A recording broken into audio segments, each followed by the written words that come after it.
ख़ालिक़ काइनात जीअं असांजी कच्छ जी धरती खे नदियुनि, जबलनि, पोठनि ऐं ॻोठनि सां सूंहं अता कई आहे, तीअं हिन धरतीअ ते अहिड़ा मोतीअदाणा माण्हू बि ख़लक़िया जेके असांजे कच्छ मुल्क लाइ कंहिं वॾे एज़ाज़ खां घटि न आहिनि। कच्छ जो हिकु वसी ऐं अरीज़ गाह वारो इलाइक़ो जंहिंखे बनी चइबो आहे, उन बनी में रहंदड़ मुतवा, जत, हाले पोटा ऐं रायसीन बिरादरी जा खोड़ सारा माण्हू हुया जेके पंहिंजो मटि पाण हुया। जीअं हिन धरतीअ ते दाना, रईस, सखी, दिलावर माण्हू हुया, तीअं के माण्हू इल्मु हासिल करे ज़माने जा वॾा आलिम थी गुज़रिया जंहिंखे अॼु जी नई नस्ल भुलिजी चुकी आहे। जेतोणीकि उहे गुमनाम आहिनि, पर उन जी ज़िंदगी मथे रोशनी विझी असांखे उन्हनि जे इल्मु, अमल ऐं ख़िदमत खां आगाह करणु घुरिजे। उन्ही मज़ा हिकु मौलवी अहमद जत साहब रहमतुल्लाह अलैह थी गुज़रिया। पाण बनी जे ॻोठ सिराड़े जे जत बिरादरीअ जे लाखाणी कबीले जे छते जत जे घर में 1890 ईस्वीअ में पैदा थिया। पीउ जो नालो छतो जत हुयो, इन करे पंहिंजे पीउ ॾांहुं निस्बत कंदे पाण खे अहमद छताणी सॾियो वेंदो आहे, तंहिंखे अहमद लाखाणी बि चयो वञे थो। संदसि कबीले जा माण्हू कच्छ जे बनी इलाइक़े में सदियुनि खां रहंदड़ जत क़ौम जा अॻुवाण ऐं रईस हुया। पाण जो आबाई वतन ॻोठ सिराड़ो हुयो। घणी उमिरि उते गुज़ारियऊं। मौलवी अहमद वॾो आलम ऐं क़ादिरुल कलाम, शाइर ऐं अरबी ऐं फ़ारसी में माहिर हुयो, तीअं तारीख़ ऐं अस्माउ रिजाल जहिड़े फ़ननि में बि खेसि उबूर हासिल हुयो। उन वक़्त जे नामवर ऐं मशहूरु आलम इमाम इनकलाब मौलवी अब्दुर्रहीम पछमी रहमतुल्लाह अलैह सां तमामु घणो लाॻापो हुयो, तीअं नामियारे शाइर ऐं आलिम मौलवी हाजी अहमद मल्ला रहमतुल्लाह अलैह जा वेझा दोस्त हुया। मौलवी अहमद जत साहब शुरू में हनफ़ी हुया, पोइ मौलवी अब्दुर्रहीम रहमतुल्लाह अलैह जी हिकिड़ाई वारे सॾ ते लबैक चई तौहीद में अची मसलक हक़ अहले हदीस क़बूल कयो। मौलवी अहमद जत हाजी इब्राहिम सुरैय जे वालिद हाजी सुलेमान सुरैय जा ख़ासि दोस्त हुया। मौलवी अहमद छताणी जी इब्तिदाई तालीम जे हवाले सां असांखे मालूम न थी सघियो आहे त कंहिंखां ऐं किथां खां तालीम हासिल कई। सिर्फ़ु एतिरो मालूम थियो आहे त सिंध खां तालीम हासिल कई। जॾहिं त किन वॾनि खां ॿुधोसूं त मौलवी अहमद मल्ला सां गॾु पढ़ंदा हुआ। मौलवी अहमद जत मुकमल फ़ारिग़ थियण ताईं कोन पढ़िया हुआ, पोइ पाण पढ़ाईअ वारो सिलसिलो मौक़ूफ़ करे सिंध खां वापसि कच्छ पंहिंजे ॻोठ सिराड़े में मोटी आया ऐं ॻोठ में मस्जिद ठाराई। मस्जिद में ठाहिराइण में मौलवी अहमद सां गॾु उन जे साथी निमरे जत बि सुठी मदद कई। निमरो जत मौलवी अहमद छताणी साहब जो वेझो दोस्त हुयो, जेको मौलवी साहब सां हर वहिल सफ़र अज़र में गॾु रहंदो हुयो। हिकु दफ़ो ॿई सामूंडी सफ़र में वञी रहिया हुआ, जंहिं महिल समुंड में तेज़ हवा लॻण सां कश्ती लुॾण लॻी त मौलवी अहमद ही शेर चयो त काल कोटेसर मथां ॿेड़ा विधऊं ॿार में, तवकुल संदो तुरो ॿधी पातऊं पग पातार में, थियूं लॻनि लहरूं लखें समुंड में। पोइ इन शेर जे आख़िर में पंहिंजे दोस्त निमरे खे यादि कंदे चयो त नंग भरे निमरे जे लाइ था घुरो दिलि जी दुआ, आक़िबत ईमान जी धणी जे दरबार में, ऐं अहमद कीम छॾ सुनत सचे सरदार जी, तां न थिए तुरहो तवाई तो संदो इन तार में। मौलवी अहमद साहब किताबनि जो गहरो मुतालो कंदा हुया। संदसि मुताले जी कसरत ऐं इल्म जी वुसअत जो अंदाज़ो हिन वाक़े मां लॻाए सघिजे थो, जंहिंमें इल्मी महारत ऐं तारीख़ सां पूरी वाक़फ़ियत जो अतराफ़ संदसि साथी ऐं मारूफ़ आलमनि मौलवी अब्दुर्रहीम पछमी रहमतुल्लाह अलैह ऐं मौलवी हाजी अहमद मल्ला रहमतुल्लाह अलैह जहिड़ी इल्मी शख़्सियतनि बि कयो।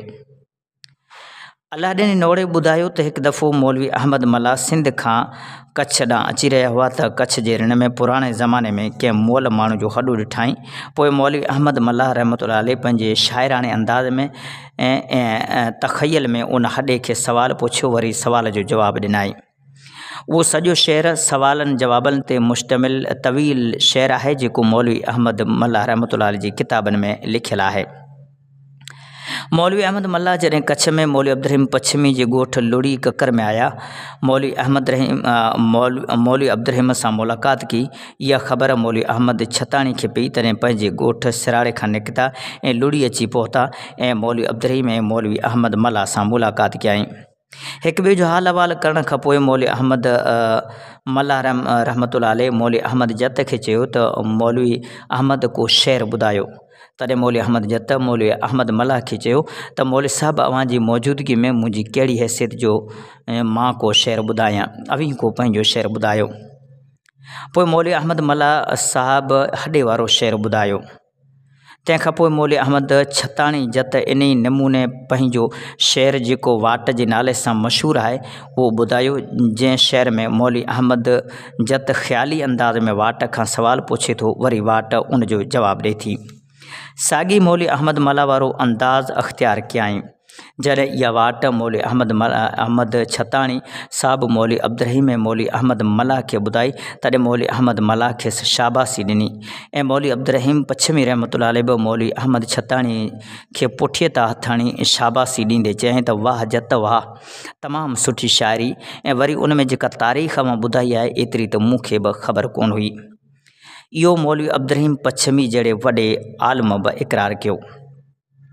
मौलवी अहमद छताणी खे रब पाक जे तरफ़ां ॾिनल ख़ूबियुनि जो ज़िक्र कंदे असांजे दोस्त मौलाना मुस्तफ़ा तलवी पंहिंजे मुख़्तसर अरबी मज़मून में हीअं लिखियो आहे त वकान अहमद ज़कियन व फ़तीनन व अरीबन व माहिरन फ़ी सिंधियत वल फ़ारसियत वल अरबियत व फ़न तारीख़ी कअन्नहु वज़अ अला रासिहि ताजल आली बेफ़न तारीख़ी वलहु यदुन तवीलुन फ़ी फ़न शेरी वकान ऐज़न शाइरन अबकरियन वलहु अशारुन कसीरतुम मिनहा अजमा अलहाज सुलेमान अल वज़ीरानी रहमहुल्लाहु अशारन अदीदतन फ़ी किताबिही कलिमातिल बन्नी व अक़वालिल जत्ती, जंहिंजो तर्जुमो आहे त मौलवी अहमद जत वॾो ज़हीन ऐं होशियारु माण्हू हुयो, सिंधी फ़ारसी ऐं अरबी ॿोलियुनि जो वॾो ॼाणू हुयो ऐं तारीख़ जे फ़न में वॾी महारत हासिलु हुई।